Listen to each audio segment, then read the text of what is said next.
اللہ آپ نے یہاں تک سماعت فرما لیا تھا کہ کریم آقا صلی اللہ علیہ وآلہ وسلم جب اللہ تبارک و تعالی کی بارگاہ اقدس میں پہنچے تو تب فَأَوْحَى إِلَىٰ عَبْدِهِ مَا أَوْحَى، جو بھی اللہ تعالیٰ نے وحی فرمانی تھی، بات کرنی تھی، راز و نیاز کی گفتگو ہونی تھی، اللہ تعالیٰ فرماتا ہے وہ ہماری پھر گفتگو ہوئی۔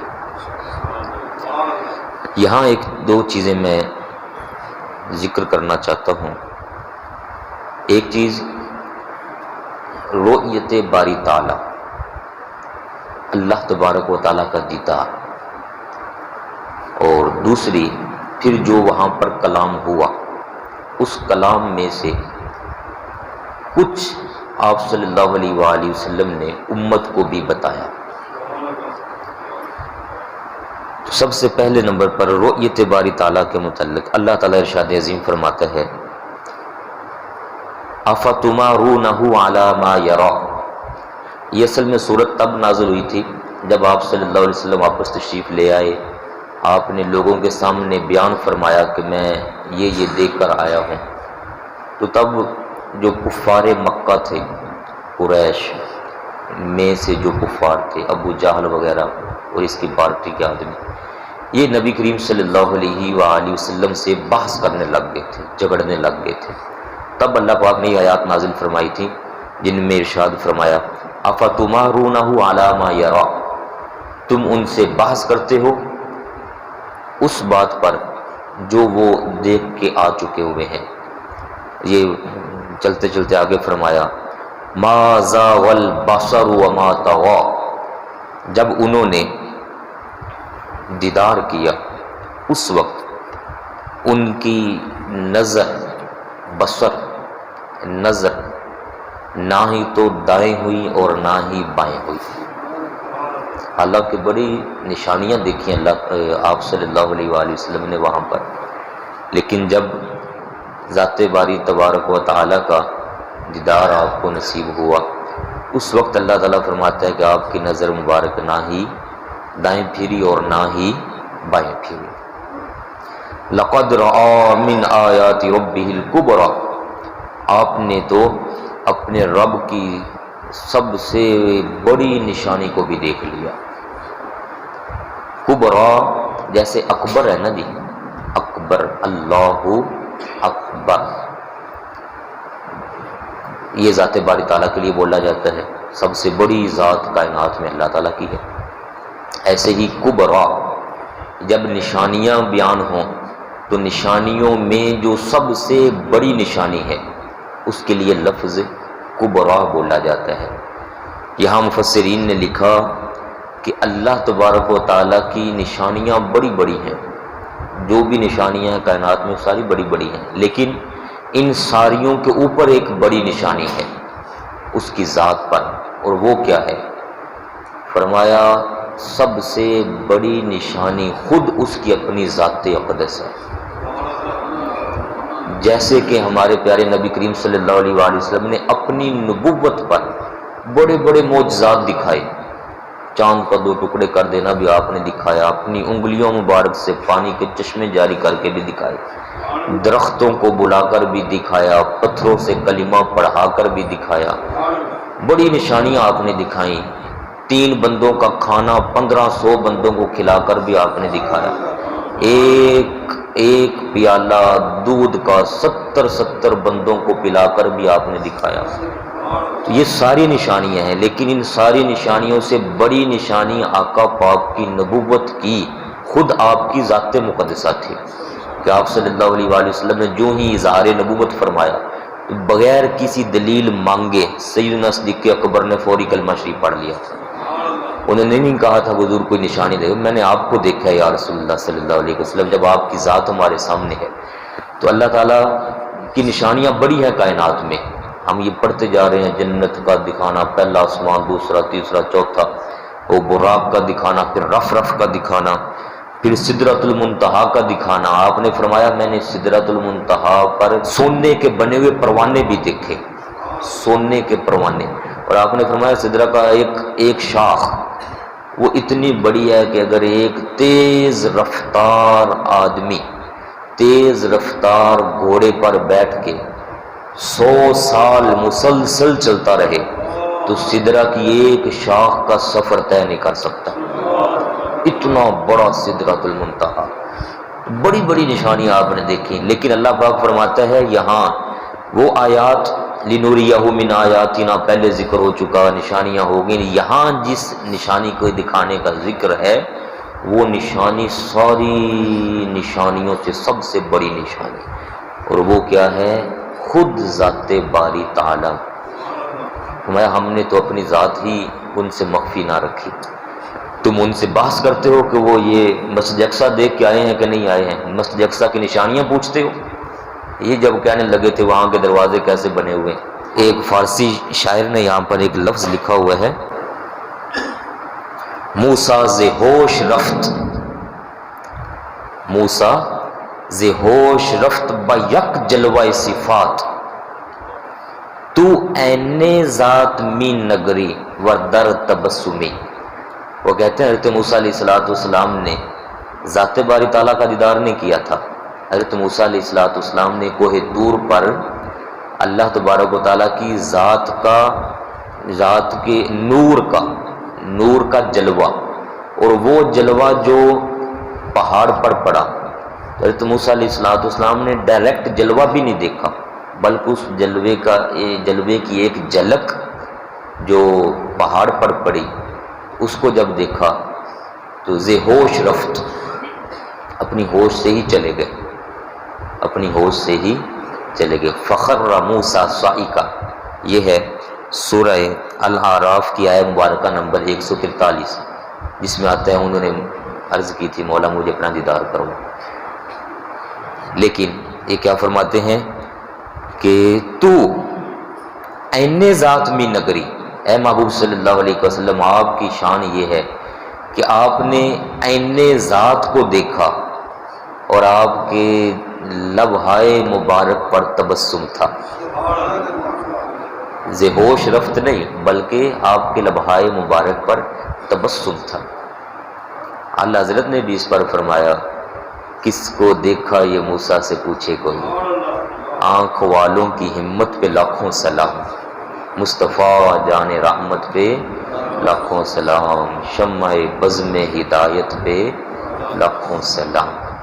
حضرت سیدنا ابن عباس رضی اللہ تعالیٰ عنہ فرماتے ہیں کہ کریم آقا صلی اللہ علیہ وآلہ وسلم سے جب پوچھا گیا، اس کے راوی حضرت ابو ذر غفاری رضی اللہ تعالیٰ عنہ، یہ صحیح مسلم شریف اور ترمذی شریف کی روایت ہے.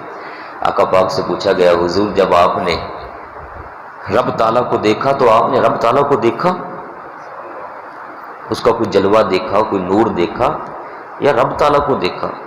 تو آپ صلی اللہ علیہ وآلہ وسلم نے فرمایا رأیت ربی، رأیت ربی، میں نے اپنے رب کو دیکھا.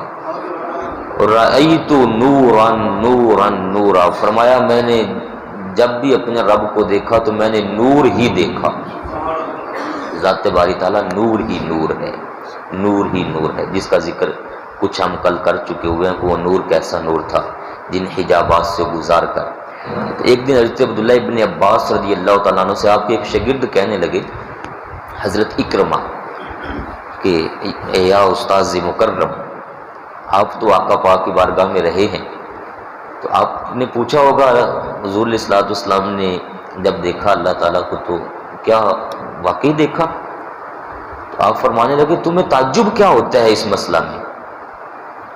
آپ نے بڑے شوق سے جواب دیا، فرمایا تمہیں تعجب کیا ہے؟ اللہ تبارک و تعالی اپنے فضل و کرم سے جب آقا پاک کو اپنا دیدار کروا رہا ہے تو تمہیں تعجب کیا ہے؟ پھر آپ نے فرمایا تمہیں تعجب نہیں ہونا چاہیے. کیوں؟ اللہ تعالیٰ نے حضرت ابراہیم علیہ السلام کے لیے خلت کو منتخب فرمایا، خلیل. ان کو حضرت ابراہیم علیہ السلام کو اللہ پاک نے اپنا خلیل بنایا، اور حضرت موسیٰ علیہ السلام کو اپنا کلیم بنایا. اور محبوب صلی اللہ علیہ وآلہ وسلم کو خاص فرما لیا اپنا دیدار کروانے کے لیے. تمہیں اس میں تعجب نہیں ہونا چاہیے.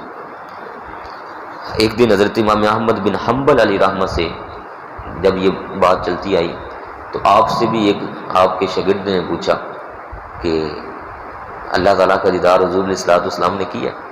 تو آپ نے لمبا سانس لیا، ایسے کر کے لمبا سانس لے کے تو آپ یہ جملہ بولنے لگے جس کا مفہوم ہے کہ حضور علیہ الصلوۃ والسلام نے اللہ تعالیٰ کا دیدار کیا ہے. یہ جملہ آپ بولنے لگے اور لمبی سانس سے آپ بولتے ہی چلے گئے یہاں تک کہ آپ کی سانس ختم ہو گئی. اب اس کا اندازہ آپ لگا سکتے ہیں کہ لمبا سانس لیا ہو اور بندہ اپنی ایک ہی سانس میں کہتا جائے حضور علیہ الصلوۃ والسلام نے اللہ تعالیٰ کو دیکھا ہے دیکھا ہے دیکھا ہے دیکھا ہے دیکھا ہے دیکھا ہے دیکھا ہے دیکھا ہے دیکھا ہے دیکھا ہے دیکھا ہے دیکھا ہے، ایسے کر کے آپ نے ان کو جواب عطا فرمایا. یہ بہت بڑا مقام ہے جو اللہ پاک نے آپ صلی اللہ علیہ وسلم کو. میدان حشر میں اور جنت میں تو انشاءاللہ تعالی آپ بھی دیکھیں گے اور میں بھی دیکھوں گا انشاءاللہ تعالی. دنیا میں یہ مقام صرف اور صرف کریم آقا صلی اللہ علیہ وآلہ وسلم کے لیے خاص ہے. بس یہ بالاتفاق موقف موجود ہے اول سے اب تک کتابوں میں. آقا پاک کی ذات انور کے علاوہ یہ منصب کسی کو نصیب نہیں ہوا. اور یہاں تک اہل سنت و جماعت کے موقف میں یہ واضح طور پر بلکہ سب کے اتفاق میں اگر کوئی یہ دعویٰ کرے کہ میں نے رب تعالیٰ کی ذات انور کو دیکھا ہے تو یہ اس کا کہنا اور دعویٰ کرنا کفر ہوگا. کیوں کہ یہ صرف اور صرف خاصہ ہے نبی کریم صلی اللہ علیہ وآلہ وسلم. ہاں اگر کوئی کہے کہ میں انوار و تجلیات کو دیکھتا ہوں، رب تعالیٰ کی خاص نور کا کبھی مجھے دیدار ہو جاتا ہے اور وہ بھی بیداری کے عالم میں یا پھر سوئے ہوئے حالت میں، تو وہ کوئی بعید نہیں ہے. وہ اللہ تعالیٰ اپنے نور کی تجلی کسی بندے کو دکھا دے وہ بھی خاص پردوں میں لا کر، تو وہ ایک علیحدہ بات ہے. لیکن ذات باری تعالیٰ کا دیدار کسی کے لیے نہیں ہے سوائے پیارے محبوب صلی اللہ علیہ وآلہ وسلم کے. یہاں ایک بات میں اور ذکر کر دوں. اما جان عائشہ الصدیقہ رضی اللہ تعالی عنہ، آپ یہ آیت پڑھا کرتی تھی سورہ الانعام کی آیت مبارکہ نمبر 103 جس میں ذکر ہے لا تدرکہ الابصار وہو یدرک الابصار. اس کا مطلب ہے کہ اللہ تبارک و تعالی کا ادراک کوئی آنکھ نہیں کر سکتی بلکہ وہ آنکھوں کا ادراک فرماتا ہے. آیہ مبارکہ سے جو وہ یہ دلیل دیا کرتی تھی، آگے موقف کچھ لوگوں نے یہ بنایا کہ اس سے یہ ثابت ہوتا ہے کہ اماں جان یہ فرماتی ہیں نبی کریم صلی اللہ علیہ وآلہ وسلم نے اللہ تعالیٰ کا دیدار نہیں کیا، کیونکہ اللہ تعالیٰ فرما رہا ہے لا تدرک الابصار، کوئی بھی بصر اس کا ادراک نہیں کر سکتی. تو اس کا پھر جواب جو اس وقت کے صحابہ کرام حضرت عبداللہ بن عباس، حضرت سیدنا انس رضی اللہ تعالیٰ عنہ جیسی شخصیات اور پھر آگے علماء امت نے لکھا، یہاں ایک لفظ ہے تدرک ادراک، ادرک یدرک ادراک، اس کا معنی ہوتا ہے گھیرنا، محیط، احاطہ کرنا. جیسے یہ ایک چیز ہے تو آپ میری اس انگل کو ہر طرف سے اگر دیکھ لیں تو اس کو کہا جائے گا ادراک، گھیر لیا گیا ہے ہر طرف سے. تو یہ جو بیان ہوا ہے لا تدرکہ الابصار، اس کا مطلب یہ نہیں ہے کہ ذات باری تعالیٰ کو کسی طرف سے نہیں دیکھا جا سکتا، بلکہ لا تدرک الابصار کا مطلب ہے کہ ذات باری تعالیٰ کا ادراک ہر طرف سے کوئی آنکھ نہیں کر سکتی، کوئی آنکھ اس کو گھیرا نہیں ڈال سکتی. تو اس پر پھر مفسرین نے، محدثین نے، ائمہ کلام ہیں، انہوں نے لکھا کہ یہاں اماں جان کا مطلب تھا لا تدرک الابصار کی نفی ضرور رکھنی ہے اپنے ذہن میں، کبھی یہ نہیں گمان لے کر آنا کہ نبی کریم صلی اللہ علیہ وآلہ وسلم نے ذات باری تعالیٰ کا جو دیدار کیا تو ہر طرف سے ہی گھیرے میں لے کر کیا تھا، ایسا نہیں ہے، بلکہ آپ صلی اللہ علیہ وسلم ایک طرف میں تھے، وہاں سے اللہ تبارک و تعالیٰ نے آپ کو اپنا دیدار عطا کروایا۔